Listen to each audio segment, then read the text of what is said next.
Hunter bringing multiple championships to Florida on some future 50-50. They sent 4 picks to Cleveland to move up 3 spots and draft the Colorado dual threat second overall. They then gave him his entire $30 million bonus up front, putting their money where their proverbial mouth is. The plan is to play Hunter at both receiver and defensive back, but can he do that at the NFL level? Going to be a great storyline this year. Hey Travis, this is James Gladstone with the Jacksonville Jaguars. We're moving from pick 5 to pick 2 because you're the one we've been hunting up. Yes, sir. That's the best decision. Jacksonville made the biggest trade in this year's draft, leapfrogging up the board to the number 2 overall pick. And now the player they selected, Travis Hunter, is trying to make his own big move by becoming the first two-way NFL player since his former college head coach, Deion Sanders. Off his left, looking for Sanders. Touchdown, Deion Sanders. This is just so rare. But then again, so are the talents of Hunter, who's being onboarded in Jacksonville as a wide receiver, but also will be used at times at cornerback. You know, in the pros, it's going to be the same way for me, but I don't have schoolwork, so I can go my 24 hours and never go football. It's what Hunter did at Colorado last season. Touchdown! The best player in college football! When he played 1,481 total snaps, nearly 300 more than any other player in college football. And if Hunter is used enough on both sides of the football in Jacksonville, the Jaguars are open to using him in the most effective ways, then he will do things that no one has seen for years. Celebrate like it's 1996. 1996. Back in 1996, Deion Sanders became the last NFL player with at least 8 starts on both offense and defense in the same season. Deion playing both ways this year. He's been out only 4 plays all night. Before him, Don Hutson shined and still remains the only player in NFL history with 400 career receptions and 10 interceptions. Following their two-way careers, both Hutson and Deion wound up in Canton in the Pro Football Hall of Fame. Now Hunter is starting his own two-way journey in a way that today only he can. Let's keep it Travis Hunter with our guy, NFL analyst Field Yates. And Field, we know that Travis Hunter has said as many times as he can he wants to play both ways. But how do you see the Jaguars utilizing him this season? Yeah, Elle, I do think he's going to end up playing both ways. But their GM, James Gladstone, said something recently that I thought was interesting. Basically, that they onboarded him as a wide receiver during OTAs because defense comes so instinctively to him. So it might be natural to expect that Travis Hunter leans slightly more towards defense during his rookie season. I would just say this, though. 2 important factors. I think the ceiling for him is remarkably high on both sides of the ball.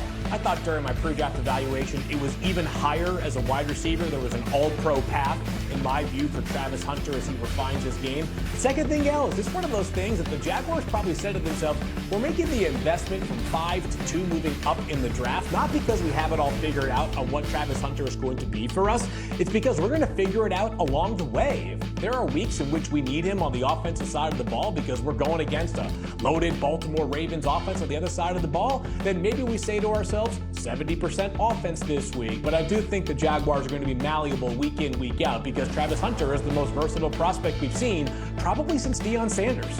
Okay, so what we see week 1, not necessarily what we're going to see week 18. ESPN Bet, by the way, has the Jaguars at 3-1 to win the AFC South. That's something that they've only done twice in the last 20 years. Let's go to ESPN.com because right now you can see a story in which we see our executives, coaches, and scouts in the NFL ranking their top running backs, and this is going to shock no one, but Saquon Barkley is number 1. What might be a shocker was that somebody actually had him ranked second in Field. We know that Saquon was drafted as the RB5 last season, certainly crushed those expectations.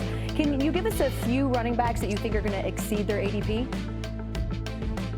Yeah, Elle, probably the player that's going to swing the most leagues this year is Christian McCaffrey, who's currently going 9th overall. 9.0 is his ADP, which is the back end of the first round. There's risk involved, no doubt. He's 29 and he's an injury risk, as we saw last year.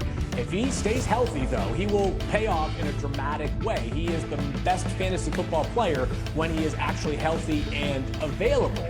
But are we going to get him for 17 weeks this upcoming season? Kyle Shanahan did a very positive health update for him during OTAs, which was encouraging to see. Chase Brown was great from week 5 on last year when he basically became a one-man band of the Cincinnati backfield. He had 8 separate games with 16 or more fantasy points. He's a real factor, not just as a runner, but also as a receiver, L. And it's not like the Bengals did a whole lot this offseason that makes you think they're not going to lean heavily onto Brown once again this season. And finally, Travion Henderson from the Patriots, their second-round pick. I thought Ramondre Stevenson was just average at best last year. He was poor as a rusher, frankly, from an efficiency standpoint. Wouldn't surprise me if at some point in the middle or second half of the season, Henderson kind of does what Bucky Irving did to Rachaad White last year. He's too explosive, too much of a playmaker for the Patriots to lean on to Ramondre. Instead, lean on to Henderson, who at Ohio State last year got great return out of when they had him as kind of the lightning to Quinshon Judkins Thunder. Yeah, his numbers underscore that explosiveness, too. He had over 4,600 yards from scrimmage, 48 touchdowns in his career in Columbus. Field Yates, our fantasy guy, but right now it looks like his biggest fantasy is to shred some killer waves right now. We appreciate you, homie. Let's go. All right, we're going to send it back out to someone who's standing by with the waves, Amina Smith, who's in Newport, Rhode Island. Told him here on SportsCenter, you know, something I'm working on my personal journey is getting less defensive. But Jets cornerback Sauce Gardner trying to up his game defensively. 24-year-old saying new head coach Aaron Glenn and defensive coordinator Steve Wilks aren't letting him get complacent with his first couple of years in the league. I'm not saying that's who I am, Gardner says, but it's great to just have those type of guys that are going to demand a lot out of me and just push me in ways that I've never been pushed before. Let's say hello to ESPN National NFL reporter Kimberly Martin in the house for more on Gardner and the Jets. So, K-Mart, I'm curious, what are the expectations for Gardner under this new coaching staff? So when I hear his quote, the first thing I thought is the goal is you are not your circumstances. I've covered the Jets for a long time. I was there when he was drafted, high expectations, first 2 seasons, very good. Last, not so much. Yeah. Sauce might disagree, but it wasn't pretty. But I think new regime, and in Sauce's defense, another new regime, another coach, and I think these guys, Aaron Glenn, the head coach, and defensive coordinator Steve Wilks, want Sauce to compete against himself. Like you set the standard for what you're so talented, but be better than you have been, and also be a leader. This is a team that has lacked better leadership over the years. There's been a lot of change, and I think they're looking at Sauce to kind of do that a little bit more. Now, Aaron Glenn played the position at a very high level in his career, so Sauce Gardner could certainly learn a lot from him. Speaking of cornerbacks, we know one cornerback we're going to have our eye on this year. He's actually a two-way player. Is he a corner? Corner is he slash corner? wide receiver. Yeah. It's Travis Hunter. And when he's on defense, maybe he'll have to cover Travis Kelce, still getting it done for the Chiefs. And Kelce was asked about Hunter and his role on offense and defense this season. Take a listen. If he plays corner, they're going to run deep balls at him all day. They're going to run the wide receivers, just take off on him all day just to try and get him tired. Yeah. Like, why wouldn't you just attack him that way? I love it. We're talking gamesmanship already. I love it. So for those who like to play fantasy, a lot of us are wondering how often is he actually going to be playing offense? So what do you know, or what can you tell us about how the Jags are going to deploy him on both sides? Well, here's one thing we know. The Jaguars would not have moved up to get this phenomenal athlete playmaker if they didn't have an intention of using him on both sides. I think once we get into training camp, we'll get a better sense of exactly more so what the plan is. I think when you see his skill set, there's that feeling of we have got to use him everywhere. But I have cautioned since the combine and since the draft that the NFL is not college.